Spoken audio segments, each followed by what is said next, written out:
Atlantic महासागर। याचं वैशिष्ट्य असं आहे की इथं मानवनिर्मित काहीही नाही, जे काही असेल ते नैसर्गिक दिसणार तुम्हाला।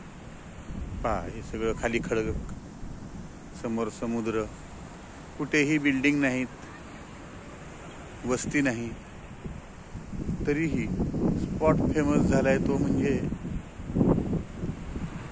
नैसर्गिकरित्या बनलेल्या या सर्व गोष्टींमुळे।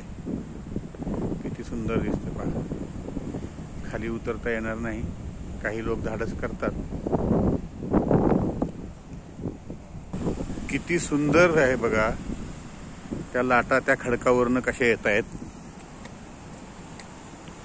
दृश्य अत्यंत मनमोहक आहे। खाली पाहून चालावं लागते, खाली सर्व खडक आहे बघा।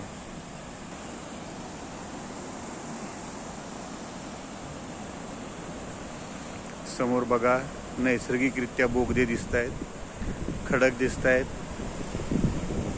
हे सगळं नैसर्गिक आहे, मानवमेड काहीही नाही। बघा हे बोगदे बघा,